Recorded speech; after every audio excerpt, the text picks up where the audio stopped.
Na haya ndio mambo 10 muhimu sana kabla hujafika miaka 30. Jambo la kwanza, kuwa mwanafunzi.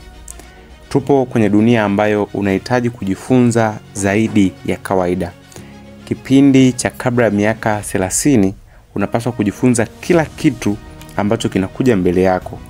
Maana busara ndio msingi wa maisha na mara zote huambatana na hekima, uvumilivu na umakini. Usiwe mjuaji. Wakati unafikiri unajua kila kitu, muda huo huo haujui chochote. Epuka tabia zisizo sahihi katika jamii: umbea, dharau, kiburi, kusengenya, kujikweza na mengine yanayofanana na hayo, kwa sababu yatakufanya uwe na akili nyepesi. Jifunze kutokana na mazuri pamoja na mabaya yanayokupata. Jilazimishe kuwa makini juu ya mambo yote na uwe msiri, isipokuwa pale ambapo kuna ulazima wa kuyaweka hadharani mambo yako kutokana na faida utakayopata, isipokuwa hiyo faida isiwe kusifiwa au kuonekana. Jambo la pili, usiogope kujaribu. Hakuna kitakachotokea kwenye maisha yako ikiwa hautaamua kuchukua hatua kwenye wazo ulilonalo. Kabla ya miaka 30 sio wakati wa kuangalia watu watasema nini ukichukua hatua, ila angalia wewe utatengeneza vipi kesho yako ukichukua hatua hiyo. Kujaribu ni ushindi. Unapojaribu unakuwa bora. Anza na kile ulichonacho, tumia malighafi zilizopo, faidika na mazingira yanayokuzunguka. Ukuu wako hautakuja ikiwa utaishia kuufikiria kichwani.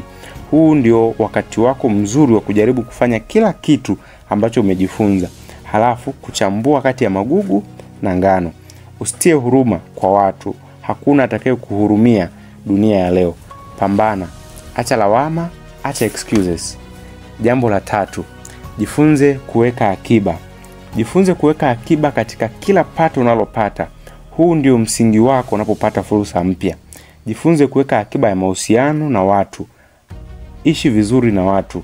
Hujui nani atakupandisha juu siku moja wewe ukiwa chini. Akiba haiozi. Mambo hayataisha. Still kila siku mambo yataendelea kuwa mengi. So hakuna siku nzuri zaidi utakayoweka akiba isipokuwa ukianza leo. Zuia matumizi yasiyo muhimu, kubali kuumia ili ufurahie wakati unaokuja. Unaenda kipindi kigumu, usikose kuwa mfano bora kwa wanaokufuata. Jambo la 4, jifunze mitandao inafanyaje kazi. Sisi leo tupo katika kizazi cha taarifa. Ndio maana taarifa inalipa sana kuliko miradi mingine yoyote ile. Jifunze kutumia mitandao kupata pesa. Usiwe na smartphone na haujui kwa nini iliitwa smartphone. Jifunze kutengeneza taarifa na uhitaji, kisha unaziuza. Zeni boom. Kama hutajua namna ya kutengeneza pesa ukiwa umelala, basi utafanya kazi mpaka unakufa. Hakikisha kila siku inayopita umepata maarifa mapya ya kutosha kuhusu kutumia mitandao mbalimbali. Zeni hautakosa fursa za kazi. Acha kulala bila kutengeneza hela from today. Jambo la 5, jitengenezee thamani. Usitegemee kuna mtu atakupa thamani kama wewe binafsi hautajipa hiyo thamani. Ukipata tatizo, chukua muda kutafakari na kujua namna ya kukabili. Tumia akili zako kwanza, zeni ukishindwa kabisa, omba ushauri toka kwa watu wenye busara na hekima. Panga mambo yako katika utaratibu mzuri, halafu uwe na msimamo. Elewa kwenye maisha kuna siku za furaha na siku za huzuni. Jiepushe sana na ngono na anasa zisizo za msingi. Jali maisha yako kuliko chochote. Hakuna kuogopana. Ukimkosea mtu, omba msamaha. Ukimsaidia mtu, usimtangaze. Jambo la 6, acha kujilinganisha. Kumbuka duniani ulikuja mwenyewe. Hata mapacha wanazaliwa muda tofauti tofauti. Haijalishi watu wanasema vipi kuhusu wewe. Usipoteze muda kusikia ya watu. Poteza muda kujiendeleza na kuwa bora. Usipigane kuwa wa kwanza, pigana kuwa bora. Wavumilie wenzako hata kama wanakukera. Ishi kulingana na tabia za watu. Watendee yale ambayo ungependa wewe utendewe. Mtu akikukosea sio sehemu ya wewe kupata, ila ni sehemu ya wewe kujishusha na kumwambia alichofanya. Zeni mnaimarisha mahusiano yenu mkiwa ninyi peke yenu. Acha kuringa, kujiona na kujisifu katika mambo mbalimbali ya maisha kama fedha, elimu, familia bora na mambo mengine kama hayo. Jambo la 7, afya yako ndio utajiri wako. Wazungu wanasema health is wealth. Yani afya ni utajiri. Haitakuwa na maana kama utatumia nguvu nyingi na muda mrefu kutafuta pesa, halafu afya ikachukua pesa nyingi na muda mrefu kujijenga. Kumbuka, longevity is proportional to impact. Vizuri na vya kutamanisha ni vingi, lakini sio vyote vinavyojenga mwili. Acha kushangae sasa ili wakusifie baadaye. Sina uhakika kama kusudi la maisha yako ni kuchangia mfuko wa hospitali ili utengeneze afya yako. Epukana na uzinzi, una athari nyingi mno.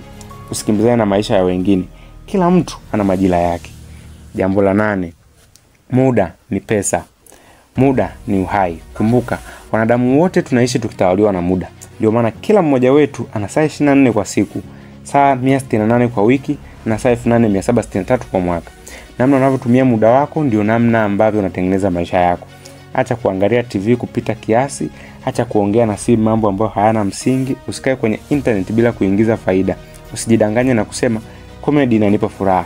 Epuka kukaa bila kazi au kuingiliwa kazini. Lazima ujue utumie hekima na busara na akili kubwa katika kushughulikia mambo muhimu na ya dharura. Jifunze kusema hapana na wakati sahihi wa kusema ndio. Jambo la 9. Tengeneza chanzo cha uhakika cha mapato na tengeneza mifereji mingi ya mapato. Imani ni kuwa na hakika na mambo yajayo. Jua chanzo cha kwanza muhimu cha mapato ni akili yako mwenyewe na ni chanzo cha uhakika pia. Huwezi kutengeneza mapato na vyanzo vyake kama hauna mtazamo sahihi juu ya pesa. Usiache, lakini pia usiogope kuchukua hatua kubwa kwenye maisha yako. Usijiingize kwenye mikopo isiyo lazima huku ukiishi chini ya kipato chako. Tengeneza mpango mkakati binafsi wa kifedha. Usipuuze kigezo cha fedha unapochagua mwenza wa maisha yako. Jifunze kujichanganya katika fursa kubwa na muhimu. Jambo la 10. Chagua mtu sahihi wa kuingia naye kwenye ndoa na sio kuingia naye kwenye mahusiano. Lazima ujue moyo wako unatafutwa na kila anayetaka moyo wako ana sababu tofauti na mwingine. Vijana wengi walikuwa na ndoto kubwa lakini walipoteza kabisa mwelekeo baada ya kuingia kwenye mahusiano. Miongoni mwa makosa makubwa ambayo wakubwa wetu wanatuasa sana tusifanye ni kosa la kuchagua mwenzi wa maisha. Weka umakini kwenye matendo na sio maneno. Ishi kwenye uhalisia wako na malengo yako. Pindi utakapojifunza kudhibiti tamaa ya ngono, ndio utagundua kuwa ngono ndio kitu pekee ambacho mwanamke hutoa sana kuliko akili ya maisha. Natumai kuna kitu umejifunza. Usiache kulike, kushare na kusubscribe. Hii ni Maisha Smart Hub na mimi ni Mpoki. Kazi yangu ni kukuamsha ili uamke.